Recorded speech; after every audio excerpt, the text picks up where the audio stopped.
Hello everyone, and it's a great pleasure to be here today to present to you on substance use and mental health of adolescents in the community.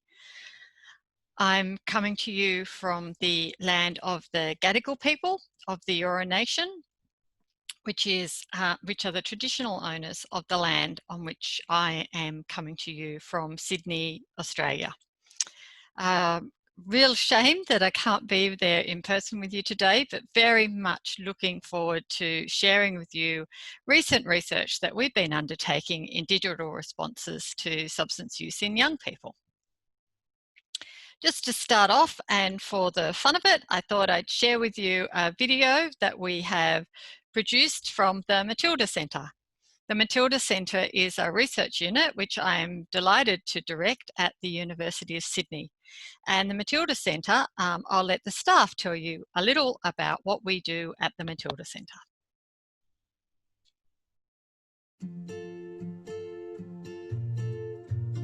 One in every 2 people will develop a mental health or substance use disorder during their lifetime. This burden falls heavily on youth, with 75% of people who develop a mental health or substance use disorder doing so before the age of 25. Mental health and substance use disorders cost Australia over $500 million every day. At the Matilda Centre for Research in Mental Health and Substance Use, we think this isn't good enough and know we can change this story. Our mission is to improve health and well-being through research by bringing together globally recognised researchers, building the evidence base for a thriving and empowered youth, and engaging with decision makers and those with lived experience to enact real change in these areas. We are 22 academics, 12 students and 31 research and support staff. Our research extends from epidemiology and biostatistics to prevention, early intervention and treatment, technology and translation, and research development and strategy activities. We are proud that our online school-based prevention programs have been used by over 700 schools and 35,000 students and have been trialled in 7 randomised controlled trials across Australia and the UK and 2 ongoing large randomised controlled trials. But our ultimate goal is that every child in Australia is provided access to evidence-based health, behaviour, alcohol and other drug education. We are proud that our online portals like Cracks in the Ice and Positive Choices have been viewed over 2.3 million times by over 1 million site users. But we want to ensure that every student, parent, teacher and community member across Australia knows where they can access trusted, evidence-based information, resources and prevention programs. We're also proud that over 26,000 hard copies of our comorbidity guidelines have been distributed and over 500 clinicians trained in the implementation of these guidelines. And we are working towards ensuring all clinicians have access to evidence-based resources and feel confident in providing support to their clients with co-occurring mental health and substance use disorders. These projects and many others at the Matilda Centre are helping to change the story of mental health and substance use in Australia and around the world. And thank you to the fabulous staff of the Matilda Centre for sharing with you the work that they do based in Sydney. So today I wanted to pick up on some of the themes that we saw in that video. And the first theme that I wanted to discuss with you was on substance use and mental health of adolescents in the community, looking and examining some of the trends and examining what those trends indicate for us in terms of digital prevention. So young people are facing a crisis. They are facing a crisis in mental health and substance use across the globe. This is experienced in Australia, but it's also experienced by our cousins, or by your cousins to the south, those in the US. Depression among high school students in the US has been monitored in the Monitoring the Future study over the last 30 years, so from 1991 to 2018. You'll see from the graph here that we have a process of measurement over those years from 1991 to 2008, where depression in high school students was actually slowly declining. So declining for both girls, which is the top bar, and declining for boys, which is the bottom bar. But in 2008 to 2009, something started to change. And for girls, they saw the changes first and fastest. So for girls, we see an increase in 2008, rising to a height way above the 1991 levels in 2018. Boys were slightly slower in the increase in depression, but by 2018, again, they were experiencing elevated rates of depression, mean depression scores in high school students in the US. Now, we were curious to understand whether this was just a phenomenon that was experienced within the US or whether there were similar trends happening in our own data. We don't have the large longitudinal 30-year follow-up studies such as the Monitoring the Future study, but we did have access to data which we had collected as part of large clinical trials, large digital health clinical trials that we conducted with 13-year-olds from 2007 to 2019. So this graph here represents changes over time in 13-year-olds in the rates of high psychological distress. So in 2007, 13-year-olds who participated in our studies were reporting that 5% were reporting that they had rates of high psychological distress. In 2012, that had increased to closer to 8%. By 2014, it had increased to 10%. And by 2019, before COVID, it had increased to 14%. So we were similarly seeing patterns of increase in psychological distress in young people over time across cohorts. Was this experienced similarly by males and females? Well, the distress in young people has increased to 1 in 5 in females and 1 in 10 in males. So the first slide here are males. So we have, again, high rates of high psychological distress. And similarly, as shown in the US data, the increases didn't happen until later. They didn't happen until 2012, 2014. For young females, 13 years of age in our cohorts, those rates were starting to increase in 2007 to a high of 1 in 5 females reporting high psychological distress. We've also been able to map against the high psychological distress patterns that are happening in 13 and 14-year-olds in Australia in changes over time in their alcohol use. And this is first or any alcohol use. So you'll see the blue line representing the increases in high psychological distress and the orange line indicating the proportion of young people who had 13-year-olds who had consumed a full glass of alcohol. So in 2007, that was close to 1 in 5. In 2019, it reduced down, asking the same questions, but of different cohorts of 13-year-olds across these age ranges, less than 5%.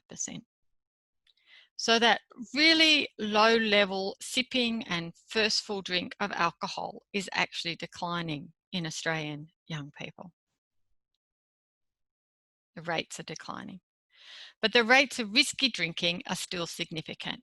So the rates of very high risk binge drinking are significant and are highest among young people.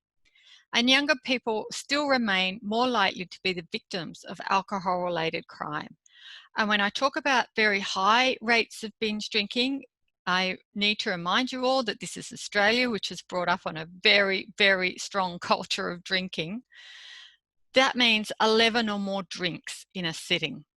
And still, in 12 to 17-year-olds, 4% of young Australians will report 11 or more drinks in a sitting, drinking 11 or more drinks in a sitting, and 15% of 18 to 24-year-olds.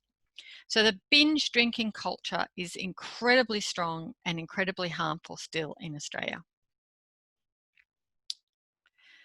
That alcohol use and that mental health and that binge drinking culture has led to trends in suicide deaths in Australia in 15 to 19-year-olds again showing increases, particularly in the years 2004 through to, 2014 through to 2019. So the age-specific suicide rates across the years from 1989 to 2018 were trending relatively steadily with some indications of decline until we get to 2014 when they start to increase. And these are patterns that are demonstrated in Australia, but they're also demonstrated internationally as well. And then when we didn't think things could get any worse in Australia, we were hit with significant bushfires burning across multiple regions in January, followed very, very quickly by the outbreak of COVID-19. And these two major catastrophes, world pandemic, and for Australia, a significant loss of country and of security due to bushfires, we saw that these problems hit hardest amongst young people. So here we have anxiety disorder, depressive disorder out of the US, anxiety or depressive disorder, COVID-19 related trauma. We have increase in substance use to cope with pandemic related stress or emotions. And we have the combination of seriously considered suicide in the past 30 days and the overall prevalence of behavioural and health symptoms. So the red bar is again the younger age groups, 15 to 24, and you can see that anxiety was approximately 3 times that reported in the second quarter of 2019. And the prevalence of depressive disorder was approximately 4 times that reported in the second quarter of 2019, with the highest rates, the red bar, being reported and experienced across the age groups 15 to 24. So the impacts of COVID on youth are significant. And while young people are less risk from the physical forms of the physical impacts of coronavirus, it appears they may be even at more significant risk of the emotional and social impacts. So while it's too soon to know what the long-term impacts on youth will be, there's definitely early evidence that young adults are experiencing higher rates of psychological distress due to COVID-19 than older adults. And this compounded again with the high rates of unemployment experienced by young people. So the stress of the pandemic and societal impacts will be reflected in substance use and depression, especially in the young. And those who get COVID, unfortunately, we can also expect to see some non-specific CNS related symptoms, poor concentration, anxiety, depression, and it's likely these symptoms will start to merge. So for these reasons, and for these global trends that are happening over the last 30 years, we really need to be paying attention to what is driving these increases, because the reasons underlying these increases require urgent attention and they're not fully explained. And if you ask anyone in the street, and even if you ask anyone in the room, if I was to say to you, what do you think the one reason, the one cause of all of these changes could be? The 2008 to 2019, the first thing people think of are, of course, smartphones. The question at the front of people's minds are, have smartphones destroyed a generation? Are we more comfortable online than out partying? Are we safer physically than adolescents have ever been? But are they on the brink of a mental health crisis? Well, unfortunately or fortunately, the answer is just not that simple. We have undertaken some research with young people, examining nearly 4,000 adolescents, looking at the interrelationship between screen time and depression. So over the years 2014 to 2018, these nearly 4,000 adolescents answered questions regarding their association of screen time and their experience of depression.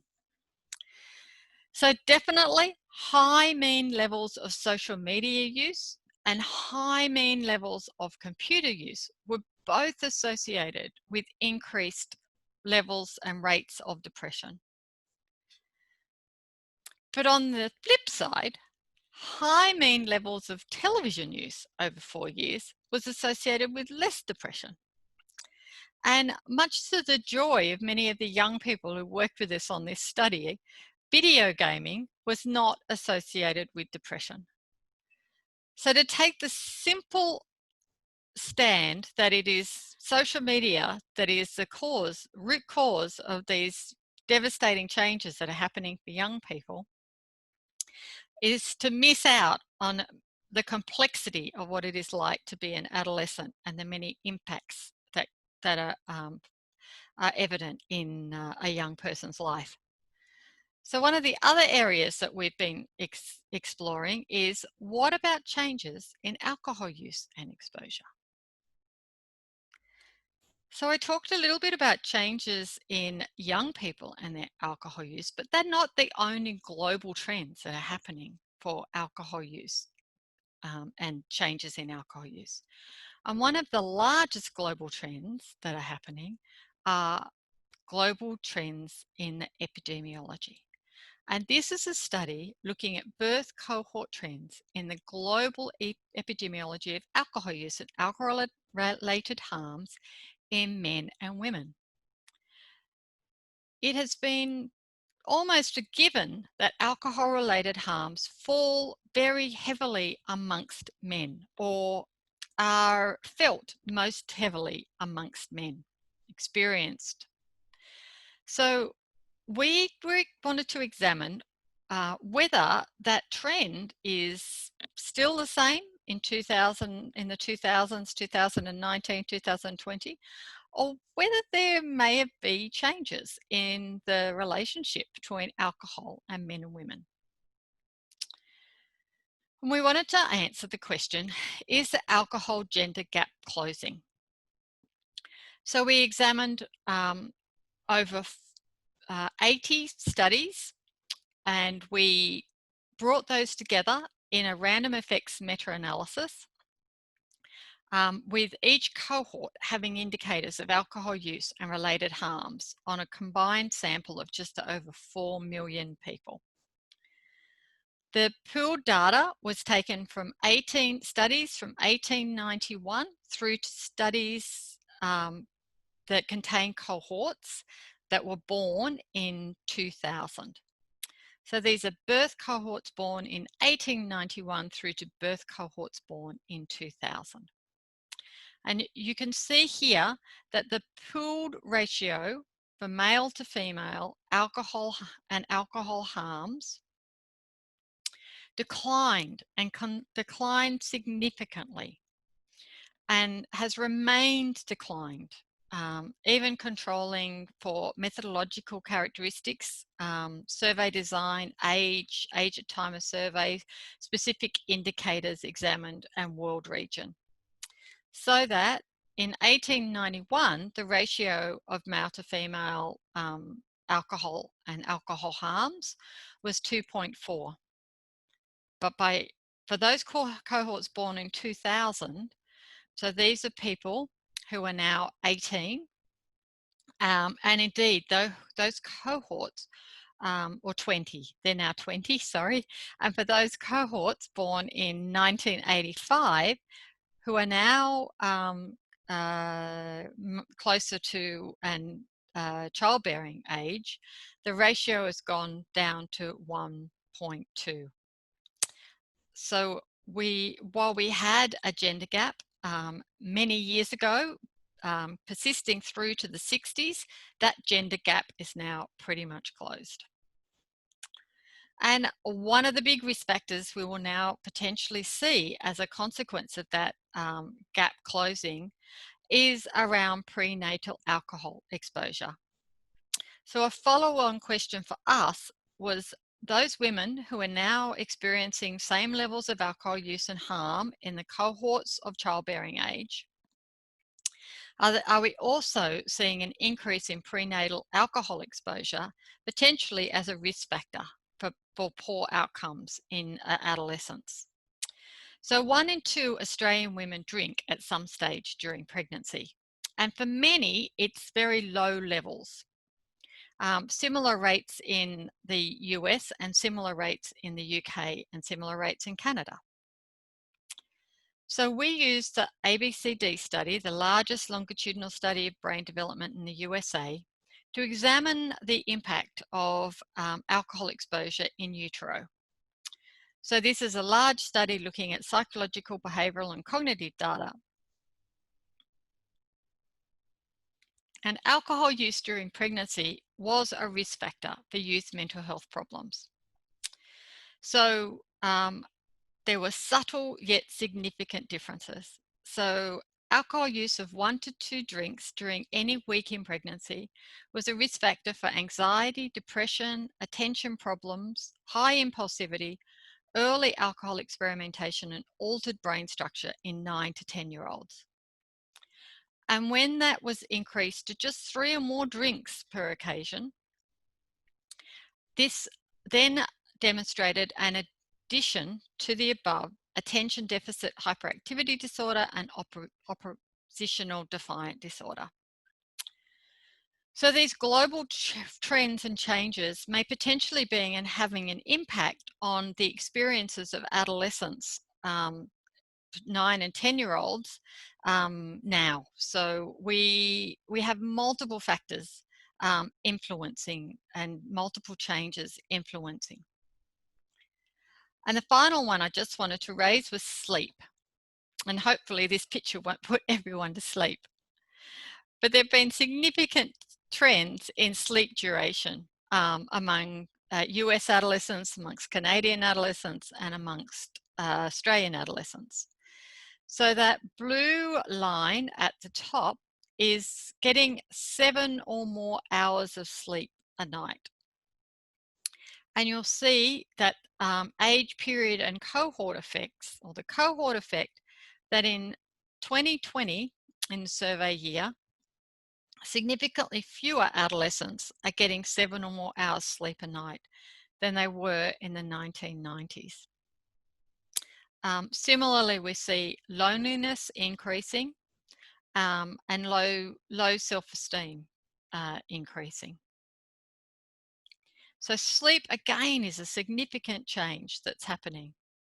So there's significant changes of passive screen time, alcohol, and sleep.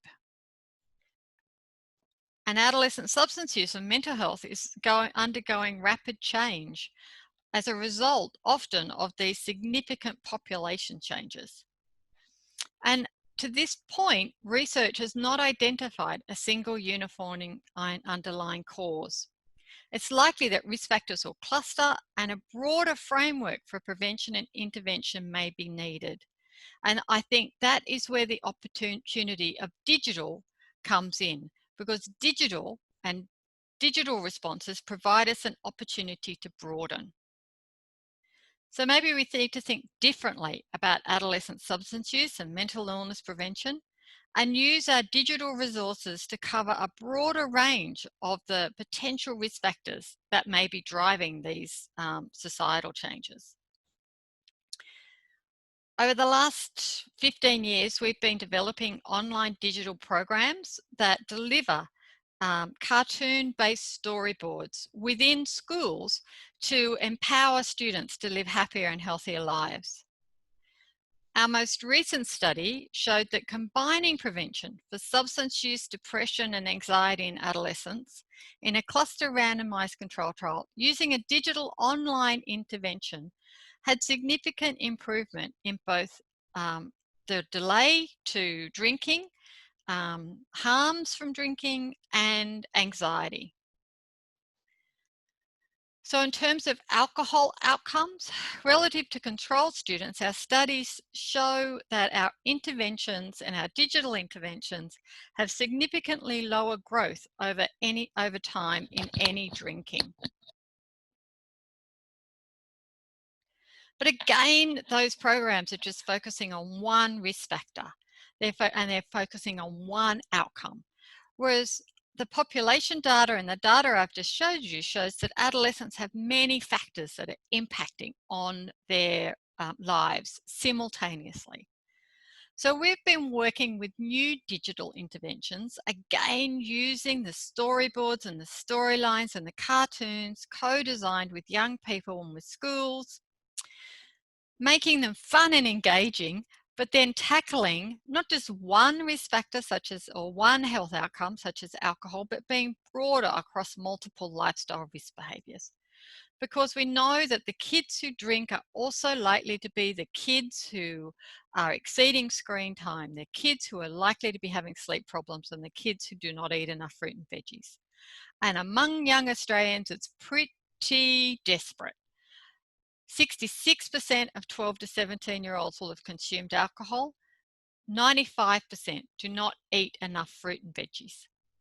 So in a land that prides itself on its health and its sport, much the same as Canada, it's devastating to see these really, really poor quality lifestyle risks happening to young people. So we built a program using the cartoon characters who you can see here. It's a cartoon storyboard. It has a love story built into it between each of the characters so that young people become engaged in the storyboard, but also learn about the health information, evidence-based information about what we call the Big Six, how to improve resistance skills, for how to modify existing norms, and how to increase autonomous motivation. The kids work through interactive cartoon storylines that they've developed with us, utilising social influence theory and through peer-led learning. It's fully integrated into the Australian curriculum, and we've been working with individuals in Canada and individuals in Hong Kong and individuals in New Zealand to embed it into international programs.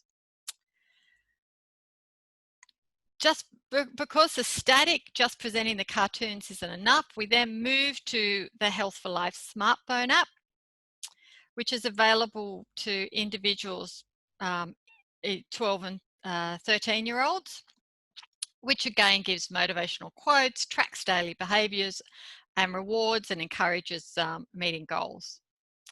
And for those students still at risk 2 years later, we offer additional app content when they are 14 to 16 years through a booster app, which then also addresses mental health issues that are arising for that cohort. And we're out in the field trialling this with nearly 7,000 students across 3,500 kilometres across the breadth of Australia. And as you all know, Australia is size from one side to the other is very similar to Canada. So we are trialling this over an extensive geographical area. So in summary, adolescent substance use and mental health is undergoing rapid change, and a broader population-based framework for prevention and intervention is needed. And one of the exciting things for us is that digital provides us with the opportunity to do that over the type of scale and the type of breadth that we will need to do in order to improve the health of young people. Thank you very much.